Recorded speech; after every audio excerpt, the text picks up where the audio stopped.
Hi everyone, welcome back to Crochet Vilks. Tracy here. And I've just finished my tea, so I don't have a drink with me, which is probably a bad thing. Well, hi, good afternoon. It's a bit later than I normally film. It takes me so long at the moment to get anything done that yeah, I'm a bit behind. Everything, whatever I'm doing, just takes me so much longer while I've got this virus. So 3 nights now without any sleep. Although this morning I did manage to get a couple of hours sitting up.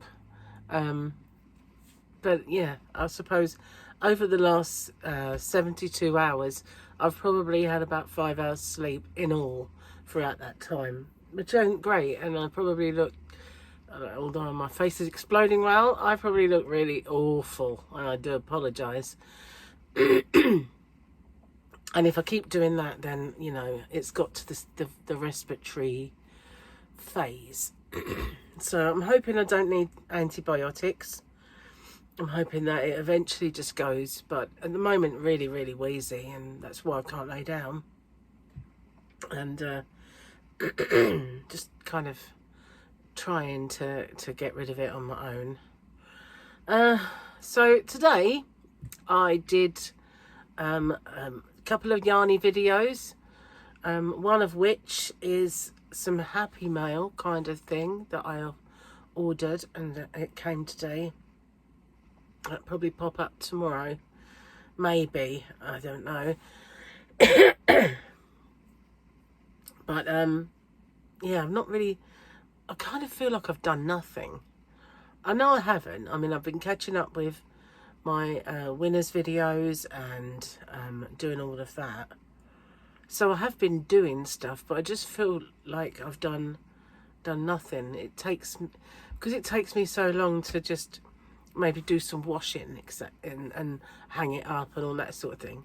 I just feel like I've done absolutely nothing with my day, and I've not really done any cooking because, well, for a start, I don't think anyone would want me sneezing and snotting all over their food. But so Gary's been making the food until today, so I've really just put a couple of potatoes in to do like bake, and pretty soon I'll put some sausages in or something, because that way I don't really have to touch his food. Do you know what I mean? I can just get the tongs, get it out, and he can put his cheese on and everything. I can just get the tongs and get his sausages out, so I don't really, minimum amount of touching of food. Yeah, I mean, he'd probably catch it. He's in the same house, he's watching the same TV, but I'm not really sitting there with him very much. Like, he's coming home from work, he's sitting there now while I'm working, and then by the time I go in there, he's going to bed. So yeah, it's working out that we're kind of ships passing in the night sort of thing, talking a bit now and then, but I'm trying to stay out of giving it to him. Although I feel like if he was if he was going to catch it off that guy, he would have caught it off that guy, because he was sitting next to him and I wasn't, but I still managed to get it first. Lucky, I guess. Let's have a look at the picture for, hang on a minute. Didn't do enough yesterday, did I? Because today is Thursday and I showed you Wednesdays. Did I show you this one? This is today's, so I'm not sure if we saw this. Don't think we did. I'm all a bit up in the air. There's an advantage to there's an advantage to people thinking you're dead, Boba Fett. Well, maybe there is, but I don't think it would help me. So tomorrow then, as it is, I'll check, Thursday today, this is double Grogu Day, and it's beautiful. It is. Can you believe the week just flies by? Just flies by at breakneck speed. So there we go. Nobody noticed that I was doing the wrong date. Never mind. Let's do some jokey wokies. Well, I really don't remember which one I'm at every time. Takes me a while to figure it out. Husband's monthly poker game. Yeah, we did that one. Glass half full kind of person. Yeah. Right, I think I'm on the last one. Yeah, wine was talking. My husband kept going into my Netflix account and screwing up my algorithm. So I locked him out of it by changing the password to the date of our wedding anniversary. Okay, we'll do this one. Date night ideas. It's a nice big one. Date night ideas. Recreate the night you conceived your child and reverse the curse. Oh, it's mean. Drop kids off at your parents, spend the rest of the evening arguing about said kids. Go to the concert of a band you hazily remember being good from the past, from the last time you got to listen to adult music. 4. Go to the movies and sleep. Gary has no problem with that one. 5. Have a meal at a nice restaurant, ordering things you know your kids would hate and bring home the leftovers. And 6. Enjoy a meal where then no one gets sticky. Well, that don't really work, does it? Because while we were away, I had ribs. Oh my God. I can remember sitting having lunch with my friend Alison, who was gay. We used to work together, and every now and then we would slope off to a pub for lunch. And back then I did used to partake of the odd alcoholic beverage, and so we would have a bit of a liquidy lunch and some food, and then we'd go back to work all giggly and stupid and misbehave all day, and all afternoon anyway. So one day we went to lunch, and she would always have something like a prawn sandwich, something girly and neat.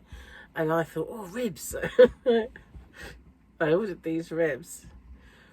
And I was eating my food, and then I kind of like, I got conscious of the fact that she was watching me.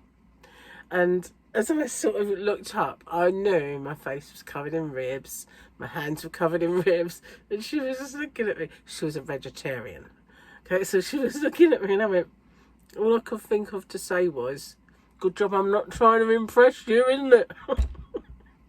With a mouthful of rib. You know, like, good job I weren't trying to impress her because I weren't gay. That sort of thing. She thought it was funny, but yeah, she just looked at me, she went, like, I was just a carnivore.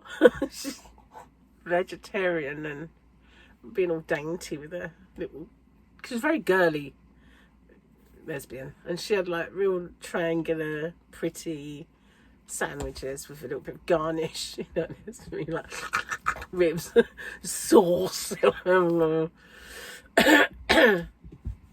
Anyway, we were naughty, the pair of us. We were always up to mischief, and we used to terrorise where we worked. But she and I we just clicked, you know. We had that kind of personality that we bumped off each other quite nicely, and the whole place was like that. There were 2 people you wanted to avoid working there. It was actually a branch of Asda, and when we opened the store, it was called Dale's, because Archie Norman, who was in charge of Asda, went over to America, and there was a shop in America. I can't remember who it was, but it was the highest selling shop per square foot in the world. And his ethic, whoever this guy was stack it high, sell it low. So Archie Norman went over there to bring this concept to the UK, and he decided to open a set of stores called Asda Dales. And our uniforms were black and white. We looked like a bunch of licorice all sorts, basically. But we had these really nice shirts and either trousers or skirts, whereas Asda were all powder blue, you know. They were jealous of our uniforms. Anyway, and we had these waistcoats and stuff like that.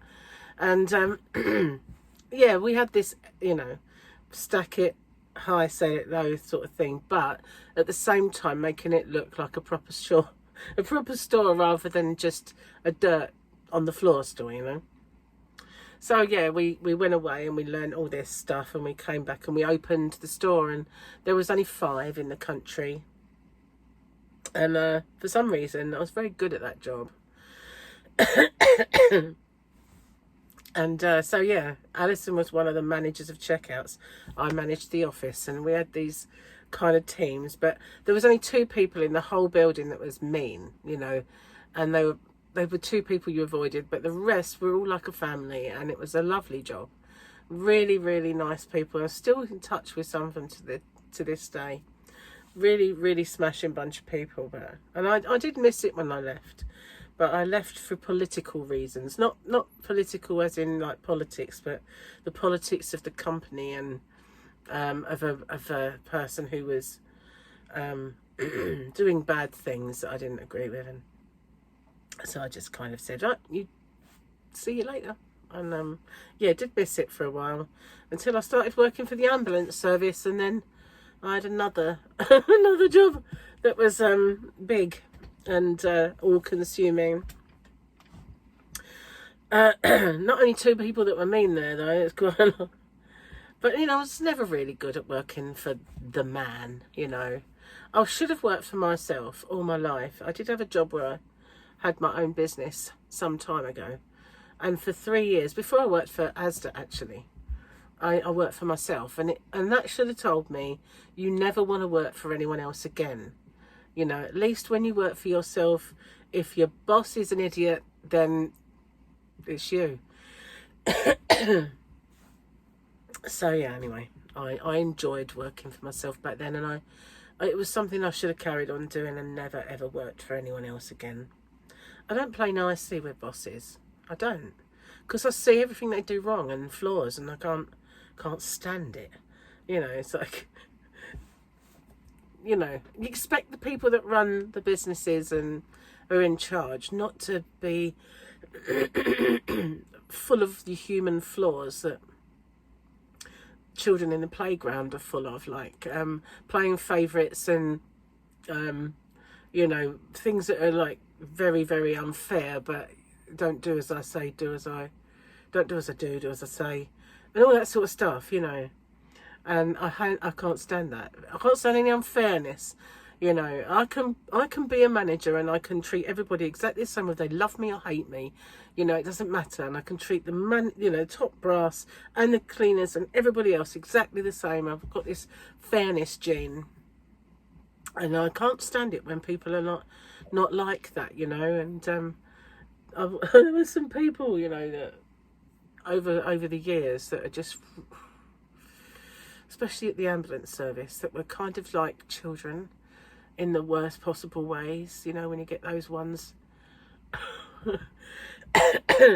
before kids have learned, you know what I mean?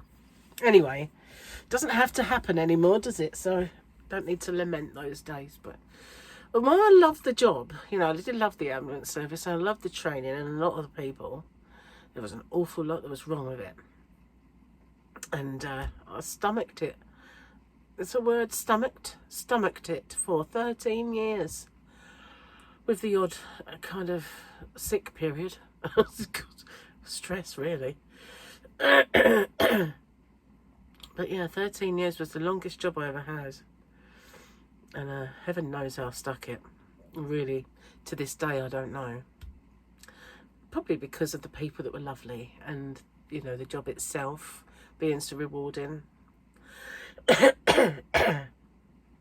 Anyway, enough of work, but it's taken me a long time to get anything done at the moment, and I know it's because my brain is full of sickness.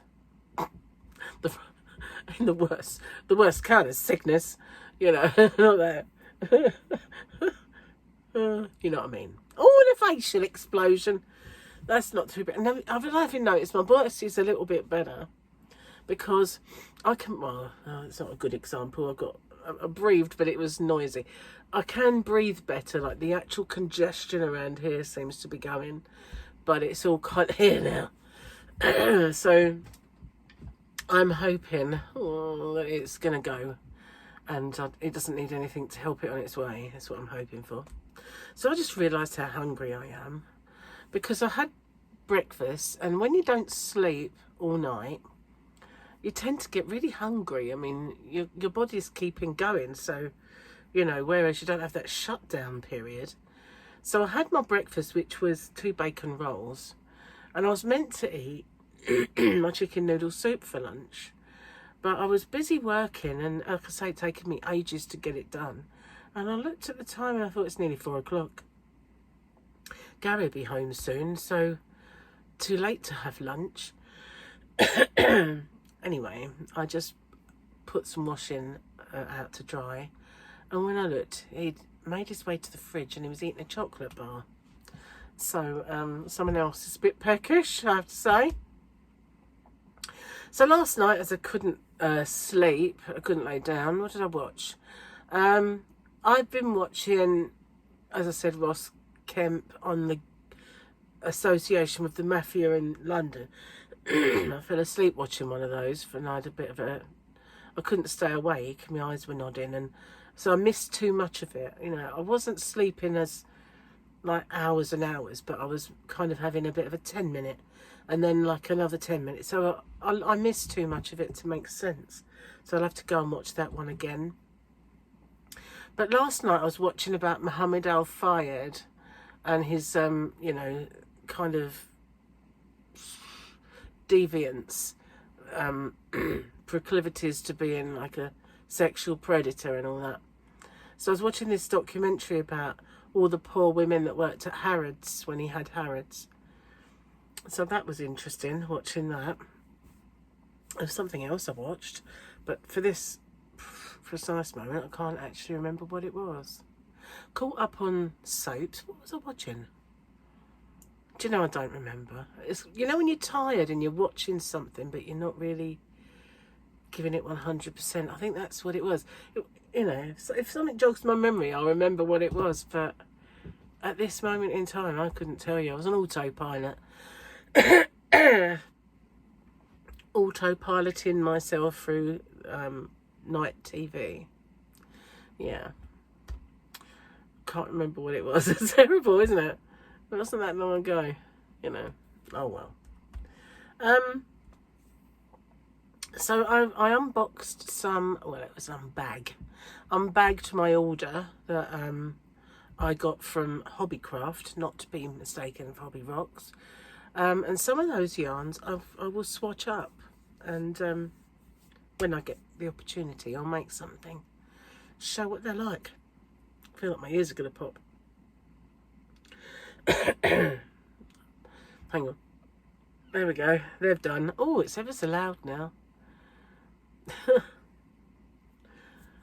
What a mess. And I keep exploding. I think Joan needs to do it as well. There we go. Can't have her feel left out. No. Can't believe the weekend's almost here. It's unreal. Just flies. Flies by. I wish the illness flew by and flew away. So that was another thing I did last night. I went into Mishy's live and had a chat and watched her unbag and box lots of yarns, and that makes me realise that although I was lucky and I got to go round some American yarn shops, and I wasn't lucky in a sense that Gary read the scales wrong and I could have got about 3 times as much yarn as I actually did. Although, you know, can you imagine them undoing my case at customs and saying, you know, what is all this? It's clothes I've not made yet. You know, it is my clothes, I just haven't made them yet. You know, that sort of thing. They might have said, you know, you're importing and here is a big fine. I don't know. But I got away with what I got with. So that's right then, isn't it? But yeah, I could have got more yarn. But watching that last night, and I kept thinking, you know, I didn't scratch the surface, really, on the yarns that are available. And one thing I did like about them, we've only got one shop that you can do, and that is Hobbycraft. And as I've lamented over the last year or two, year and a half, that they have gone downhill massively. But there are no other stores. They've got this monopoly. I mean, Hobby Rocks should have been there to, you know, opening stores all over the country to be like, what's the word, competition, and bringing them up, because if you've got competition, you try harder, you know, you try harder to compete, I guess. But one thing I've noticed when I was going around all of these big stores which sell yarn is that they sell different yarn, you know. So you might have, I know they all have their own, but they all had different, I mean, some just, obviously there are yarns like Bernat and Karen that are kind of the mainstays, but I didn't see a lot of duplication in those stores, so which was really good actually. But some of the yarns that I really wanted to see I didn't find. But people have said, you know, that their local one doesn't have a great deal in or whatever, and that just means then that maybe that branch didn't have it. But excuse me, I'm very wheezy. So Aldi is meant to have a yarn event, as I said before, but I've not heard of anyone here getting any yet, and I can't actually go out and look. I don't feel like it. I couldn't really drive at the moment. Wouldn't feel like I was safe behind the wheel at the moment. My head's just really not there. But got one car, so, and Gary has it for work. So yeah, not until we next pop to the shops or something will I even get to check out Aldi. So I don't know if they've got any yarn locally or not. Probably not. I would have seen it on, I'm sure I would have seen it on Facebook, not YouTube, Facebook. Although I don't really know anyone else who goes in on this island that goes for the yarn. Not really. I was going to go. I'm really struggling here today. It's because it's in the respiratory tract now. I was going to go and join like a knit group, or knit crochet group, should I say, and start meeting people on the island that are more crafty and yarny. There was also, excuse me, there was also a craft fair up the road, which I was going to think of having a stall for, and didn't do it. I didn't even go and look at it. So, you know, I need to be a little bit more social, I guess. Yeah, I do. I suppose I need to get out and do stuff, but I mean, it's hard when you haven't got a car. I have been toying with the idea of going down to one car permanently, because for the amount I actually use my car, it's a big waste of money. I never like to be without one. I mean, I never like the feeling of being cut off and not being able to go out, because I think it stems from when I was a teenager and we moved here, and my parents, my dad was the only driver in the family, and he wasn't the most, well, you know, when you kind of got your kids and they want to go to school discos, I think I took my kids wherever they wanted to go. It was like mum's taxi with bells on, because I was deprived of that. My dad took me to one school disco, and on the way home said, don't make a habit of it, I'm not a taxi, you know. So I never went again. He wasn't the sort of person that wanted to drive me here and there. It's not that he was mean. Well, he was a bit mean. He was a bit miserly. But if you caught him when he was half asleep, he'd give you any amount of money. But, you know, he was very careful with his money, was my dad. But he wasn't a mean person. He just, I guess, if he knew really that it meant more to me, then he might have been more inclined to do it. But he didn't like driving at night anyway. Especially as he got older and his eyes started to give him trouble at night. But yeah, I didn't have the sort of dad that was a taxi that would have took me here and there. So the fact is, when I was young, the buses here stopped at 1 o'clock in the afternoon in the winter, and then we were cut off as well near enough every winter, whether it was snows, floods, or whatever. We always seemed to have some adverse weather that would cut us off for about 6 weeks or something.